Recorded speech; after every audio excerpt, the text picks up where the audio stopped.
கன்னியாகுமரி மாவட்டம் நாகர்கோவிலில் குறைவான பேருந்துகளே போலீஸ் பாதுகாப்புடன் இயக்கப்பட்டு வருகின்றன. விவரங்களை தர இணைகிறார் எமது செய்தியாளர் சதாம். அவரிடம் பேசலாம். வணக்கம் சதாம், விவரங்களை பதிவு செய்ய.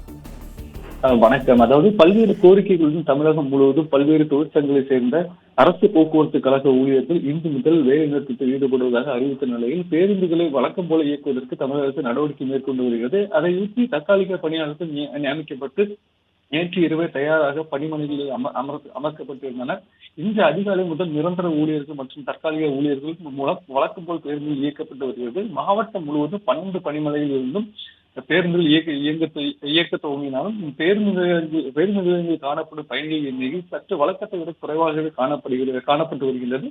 தற்போது இயக்கப்படும் பேருந்துகளில் நிரந்தர மற்றும் தற்காலிக பணியாளர்கள் பணியில் ஈடுபட்டு வருகின்றனர். அதே போல வடசேரி பேருந்து நிலையத்திலிருந்து மற்ற மாவட்டங்களுக்கும் அதே போல அண்டை மாநிலமான கேரள மாநிலத்திலிருந்து பேருந்துகள் தற்போது இயக்கப்பட்டு வருவது வேலை நிறுத்தத்தில் ஈடுபட்டுள்ள ஊழியர்கள் மற்றும் பணியில் ஈடுபட்டுள்ள ஊழியர்களுக்கு இடையூறு ஏற்பட்டுவிடக் கூடாது என்பதற்கான போலீசாரும் பாதுகாப்பு பணியில் ஈடுபட்டு வருகின்றனர். அதே போல மாவட்டத்தில் உள்ள 12 பணிமனைகளும் அசம்பாதங்கள் ஏற்படாமல் தடுப்பதற்கும் போலீசாரும் தற்போது பாதுகாப்பு பணியில் ஈடுபட்டு வருகின்றனர்.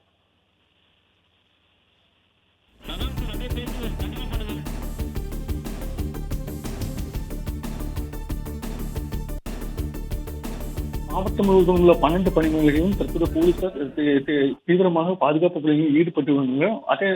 மேலும் அந்த 12 பணிமனைகளிலிருந்தும் பேருந்துகள் இயங்கி கொண்டு வருகின்றது. மேலும் இந்த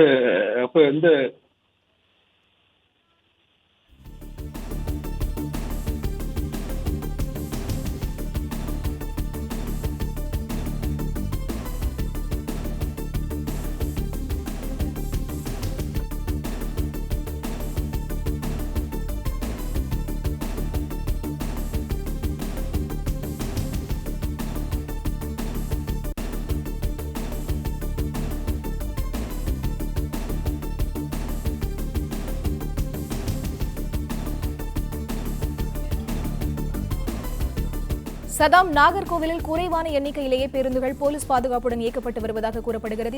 இது தொடர்பான விவரங்கள் சதாம். நிச்சயமாக இந்த கோரிக்கைகளுடன் தமிழகம் முழுவதும் பல்வேறு தொழிற்சங்கங்களை சேர்ந்த அரசு போக்குவரத்து கழக ஊழியர்கள் இன்று முதல் வேலை நிறுத்தத்தில் ஈடுபடுவதாக அறிவித்துள்ள நிலையில் பேருந்துகளை வழக்கம் போல் இயக்குவதற்கு தமிழக அரசு நடவடிக்கை நேற்று முதலே மேற்கொண்டு வருகிறார். அதையொட்டி தற்காலிக பணியாளர்கள் நியமிக்கப்பட்டு நேற்று இரவு தயாராக பணிமனைகளில் அமர்த்தப்பட்டிருந்தனர். இன்று அதிகாலை முதல் நிரந்தர ஊழியர்கள் மற்றும் தற்காலிக ஊழியர்கள் மூலம் வழக்கம் போல் பேருந்துகளானது இயக்கப்பட்டு வருகிறது. இந்த மாவட்டத்தில் முழுவதும் உள்ள 12 பணிமனைகளிலிருந்தும் பேருந்து தற்போது இயக்க துவங்கினாலும் பேருந்து நிலையில் காணப்படும் பயணிகளின் எண்ணிக்கை தற்போது வழக்கத்தை விட சற்று குறைவாகவே காணப்பட்டு வருகிறது. தற்போது இயக்கப்படும் பேருந்துகளில் நிரந்தரம் மற்றும் தற்காலிக பணியாளர்கள் பணியில் அமர்த்தப்பட்டு உள்ளனர். அதே போல வடசேரி பேருந்து நிலையத்திற்கு மற்ற மாவட்டங்களுக்கும் அதே போல அண்டை மாநிலமான கேரள மாநிலத்திற்கும் தற்போது பேருந்துகள் இயக்கப்பட்டு வருகிறது. இந்த வேலை நிறுத்தத்தில் ஈடுபட்டுள்ள ஊழியர்கள் பணியில் ஏதேனும் இங்கு ஊழியர்களுக்கு இடையூறு ஏற்படுத்திவிடக்கூடாது என்பதற்கான போலீசாரும் தற்போது பாதுகாப்பு பணியில் ஈடுபட்டு வருகின்றனர். அதே போல போலீஸ் பாதுகாப்பு ஏற்பாடோடைய இந்த மாவட்டம் மற்றும் மற்ற மாநிலங்களுக்கும் பேருந்துகள் இயக்கப்பட்டு வருகிறது. மேலும் மாவட்டத்தில் உள்ள 12 பணிமனைகளிலும் அசம்பாதங்கள் ஏற்படாமல் தடுப்பதற்காக தற்போது போலீசாரும் தீவிரமாக பாதுகாப்பு பணியிலும் ஈடுபட்டு வருகின்றனர் தொடர்ந்து.